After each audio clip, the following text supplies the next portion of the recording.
Hello, I'm continuing my conversation about the new color purple.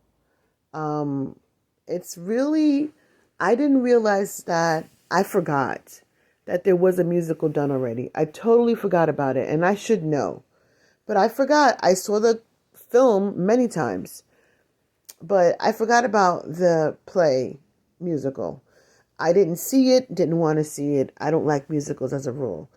But again, I don't know why people are so excited when they didn't do Schindler's List, the musical, and then after that, the film version of the musical. So, do you understand my point, everyone? I think that we need to be smarter and say, look, we don't need you to keep regurgitating things. Treat us like a community with diverse people in it. We're not a one experience community, but some people think it's a classic, and I think it is. And I think if you want your child to see the movie, the original one, as some people in the comments have said, I think you should take your child or go online and purchase, rent it, whatever you decide to do, and access the movie and see it and watch it. But I don't think that we need this. I think they're doing it because it's a quick sale. And I think that we need to recognize that they're constantly pushing certain storylines down our throats. I'm looking for a storyline about a parent, a two-parent home. I'm looking for that story to tell. I don't want to see that one dies. I don't want to see that the boy went to jail. I don't want to see that the girl dropped out of school because she ran away with her boyfriend. They're not telling our story. They're not telling our stories. And that is my problem. And as long as we go along with it and say, you know what? I want my grandkids to see it. Your grandkids can see the original. It's 2023. Tell me why they don't do a contemporary version of that. They could have been brilliant and sit there and they could have decided that we're going to do a contemporary version of The Color Purple, change the name of it, use the storyline as a basis, do some tweaking and tinkering, and call it by another name and with the same cast. And make it more relatable to today's issues or today's lifestyles, today's problems. But everything has to be broken down, sorrow, we're so hurt, physical violence. That happens. It definitely happens. But it's the same old thing all the time. And we, as I said, need to be smarter, not so happy that they're just giving actresses work to do. And these actresses can make a living. There was a time where you didn't see brown people on television. A lot of you don't know that. There was a time where nobody was on TV. And if you saw a brown person on TV, it was an exciting moment. So television has come a very long way. But and film has come a very long way.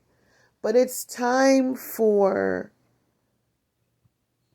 us as a community, however, African, Caribbean, African American, it's time for us to be treated with respect. And it's time for them to stop framing us in a way that says, these people are broken. Their community is completely broken. We have issues. We have issues. But that's not all that's going on. I have a question before I go. Why is it when they make films with the others, they're doing something, they do a film with a plot that involves the storyline is always about some affluent man of no color. Tell me if he's the majority in America. He is not. Okay. He has a house by the lake. Is that the majority in America? It is not. So tell me why it is. His exception to the rule gets to be the constant storyline. They get presented in this absolute positive, shiny penny, new car, okay? New car smell lifestyle. Mostly every single film, most of them. If they're gang members, they're high level, they're wearing suits, they present themselves in a positive light.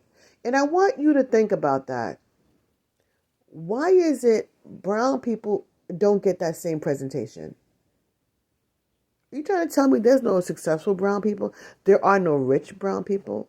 There are no college graduates with brown skin? Really? That's not true. We know it. We can go to Thurgood Marshall back then, right? We can go let's go back. Let's go back and just keep going back. There have been educated black men and women, mostly men at first, for a while now. So there are stories that can get told. They're not telling them. And we can't keep eating this up because we're so excited that their women are getting represented. That are the women of our community, they're getting work. We can't just keep getting excited now. I think that there's a conversation that we need to have with the powers that be, if we can, and say, listen, we're enough of this. Tell us another story. They try to do that on cable channels, on these apps, I should say, not cable, because I don't have cable. On these apps, Prime Video and HBO, they try to tell these stories and still they always have stereotypes that they follow. And it's very frustrating. They will not break a certain mold for the brown community. They refuse to break it. They won't treat us like a community of diverse people that are complete people. It's always got to be this type of person does this, that type of person does that. And sure, in their community, they do have the blonde-haired wife most of the time. And she's slender and fragile, very hospitable. So yeah, I guess everyone's subject to some type of stereotype in these films. But I think we can't just swallow this one and just walk away and go, oh yeah. It's one thing to see The Little Mermaid. That's a completely different story. But to create this again in a different format, and we're supposed to get excited about it, let your grandchildren watch the original. If you want your grandchild to watch The Color Purple, your grandchild can watch the original one. Give Fantasia, Halle Bailey, Taraji P. Henson another assignment. They deserve a bigger and better assignment than this one. And as a matter of fact, we deserve better. We don't need to eat that recycled storyline. I don't need to hear Fantasia sing a certain part. I know she's going to sing and sing well. And so will Halle. But that's not what we need. And they're just using us to make money. That's what it sounds like. You know how they are. We're going to be very supportive. All our all-stars are there. And we're going to throw money at this movie. They'll make money. And we'll come off vomiting. And society will look at us like paupers all over again, because that's what they do best.